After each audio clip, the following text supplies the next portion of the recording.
पाकिस्तान का एक खौफनाक मिसाइल और भारत के जंगी बेड़े पाकिस्तान के निशाने पर। यह मिसाइल लम्हों में भारतीय बेड़ों को गर्क कर देगा।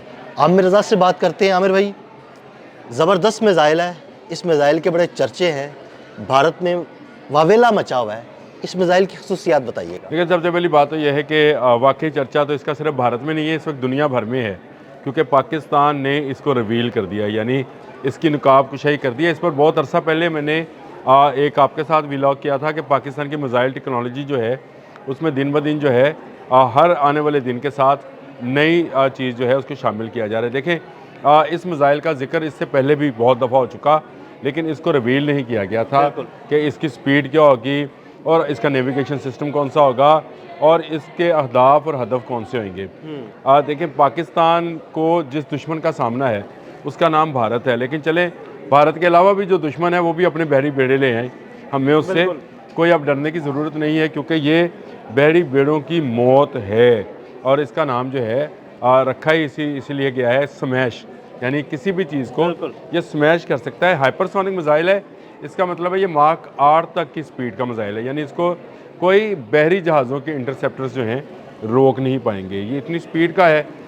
इसके इसकी रेंज है वो 350 किलोमीटर है, लेकिन सबसे अहम बात जो इसमें ये है कि 350 से 400 किलोमीटर बताई जा रही है। लेकिन अहम चीज़ ये है कि ये ना सिर्फ समुद्री बल्कि ज़मीनी अहदाफ को भी निशाना बना सकता है। अब देखें, भारत की बात कर लेते हैं, आपने अगर असल में उसका नाम भी ले दिया। भारत की बात करें तो भारत के पास इस वक्त 2 त्यारा बरदार जहाज़ हैं, विक्रांत और विक्रमादित्य। ये 2 हैं, दोनों पुरानी टेक्नोलॉजी के हैं। 100 उन पर MiG-29 दोनों पर जो प्लेटफॉर्म है MiG-29 के लिए है, और ये कभी काम नहीं आए। विक्रांत तो कभी आया ही नहीं सामने, और विक्रमादित्य जो है भी भाग गया था। और विक्रमादित्य भी एक रशियन जो कंपनी थी वो इसको बेचना चाह रही थी, क्योंकि ये पुरानी टेक्नोलॉजी का हामिल था। तो इन्होंने ख़रीद लिया कि हमारे पास 2 हो जाएंगे, लेकिन 2 किस काम के कि जंगे मई में ये उसको भगाकर वो बंगाल से दूसरी तरफ ले गए, और इनको डर था कि पाकिस्तान के पास कोई ऐसा मिसाइल मौजूद है जो बड़े बहरी बेड़ों को दबोने का काम कर सकता है। देखें, ये बात तय है कि जो बहरी बेड़ा होता है जिस पर बहुत सारे जहाज़ होते हैं, इनकी हिफाजत सबसे ज़रूरी है। अभी आप जिक्र कर लें तो अभी हम गुज़िश्ता दिनों में हमने अब्राहम लिंकन का जिक्र कर लेते हैं। बहुत किया। उसको बचाने के लिए 7 इंटरसेप्टर बहरी जहाज़ उसके साथ हैं। 7 इंटरसेप्टर बहरी जहाज़ और 2 आप 2 से देखें, उसको बचाने के लिए 7 इंटरसेप्टर्स, यानी जो मिसाइल उसकी तरफ आएंगे उनको पहले इन 7 जहाज़ों में लगे सिस्टम का मुकाबला करना पड़ेगा। 3 जहाज़ उसके साथ अटैकिंग है, यानी जब आप हिफाजत कर रहे होते हैं तो आप अटैक भी कर रहे होते हैं।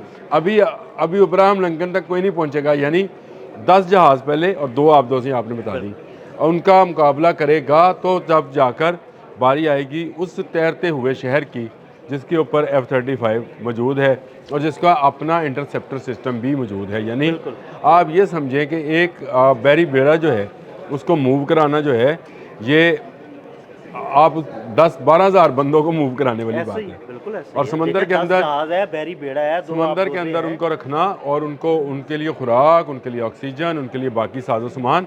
ये बड़ा एक शहर है जो तैर रहा होता है, और उसके मुख्तलिफ पोर्शंस हैं या जोन हैं, वो साथ उसके तैर रहे होते हैं, कोई समुंदर के नीचे, कोई समुंदर से ऊपर। इसी तरह अगर आप विक्रांत और विक्रमादित्य की बात कर लें तो ये पुरानी टेक्नोलॉजी है, डीजल टेक्नोलॉजी इसको बोला जाता है। इनकी रफ्तार भी कम है। इनकी जैसे अब्राहम लिंकन की 30 नाटिकल माइल है, तो इनकी रफ्तार जो है तकरीबन 7 से 8 नाटिकल माइल है। ये तो कुछ भी ना होगा, ये कुछ नहीं है। वो जो जहाज़ है वो 20 साल तक समंदर में रह सकता है, और ये शायद अगर जंग की सूरत हाल हो तो 20 दिन नहीं निकालेगा, यानी इसके लिए इसको रीफ्यूलिंग करनी पड़ेगी। तो ये ऐसी खामियां हैं जिसको लेकर एक सफ़ेद हाथी जो है भारत ने पाल रखा था, और उसको डराने के लिए अब हमने स्मैश को रिवील किया है। अब रिवील कहाँ पे किया हमने? रिवील एक बड़ी बेहतरीन जगह पे किया, वो किया मिडल ईस्ट के अंदर, क्योंकि इस वक्त मिडल ईस्ट में हर तरफ अमरीकी बहरी बेड़ों की धूम है। यानी धूम से मुराद ये है कि अब्राहम लिंकन के अलावा भी डोनाल्ड ट्रंप कह रहे हैं कि मैं एक और बहरी बेड़ा भेजना चाहता हूँ। तो लोगों की नज़रों में या उन ममालिक की नज़रों में जिनका दफा समुंदर से रिलेटेड है, उनकी निगाह में एक ऐसा मिसाइल आया है जो पाकिस्तान की GIDS ने जो है पाकिस्तानी मरीन्स यानी पाकिस्तान बहरिया के साथ मिलकर बनाया है, और ग्लोबल इंडस्ट्रियल डिफेंस सॉल्यूशंस वालों ने इसको अब रिवील किया है सऊदी अरब में होने वाली जो डिफेंस की नुमाइश है, दिफाई नुमाइश है उसके अंदर।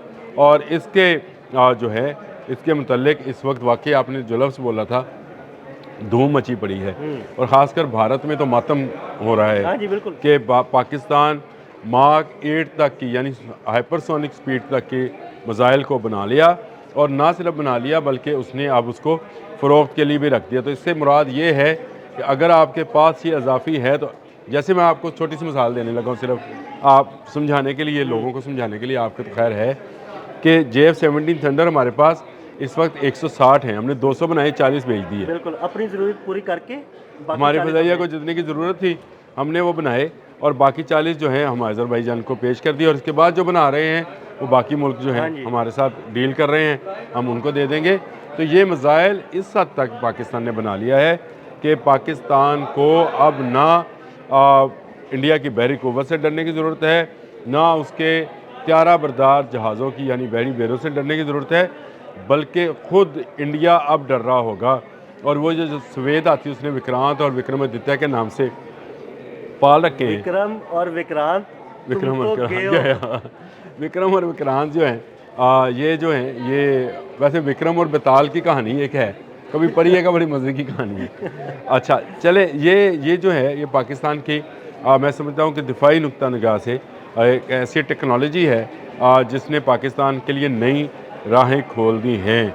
यानी पाकिस्तान इसके बाद अगर बनाएगा तो पाकिस्तान ICBM बनाएगा, यानी इंटरकॉन्टिनेंटल बैलिस्टिक मिसाइल बनाएगा।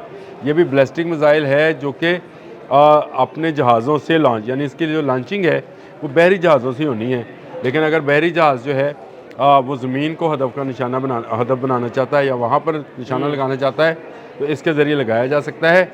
इसका सबसे बेहतरीन, जिसका मैंने आपको जिक्र शुरू में किया था, इसका नेविगेशन सिस्टम है जिसको ब्रेक नहीं किया जा सकता है, और इसका जो स्टेल्थ टेक्नोलॉजी है उसको पकड़ा नहीं जा सकता है। ये बिल्कुल समंदर की सतह के साथ साथ और ज़मीन की सतह के साथ साथ चलता है, और मनूवरिंग सिचुएशन में ये खुद को अपनी राह तब्दील करके भी हदफ तक पहुँच सकता है, लेफ़्ट राइट होकर भी जा सकता है। ज़रूरी नहीं है कि ये की तरफ जा रहा हो, अगर इसको ख़तरा महसूस होता है तो ये अपना रास्ता बदल लेता है। लेकिन इतनी स्पीड को पकड़ना किसी इंटरसेप्टर के लिए वैसी मुश्किल है जो समुद्र में तैर रहा हो।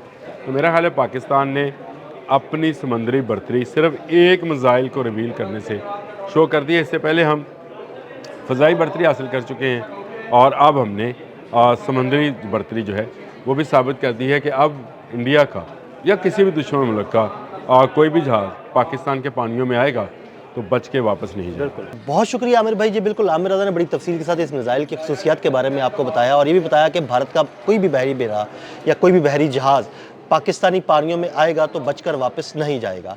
अदील अहमद और आमिर रज़ा को इजाज़त दीजिएगा। अल्लाह हाफ़िज़।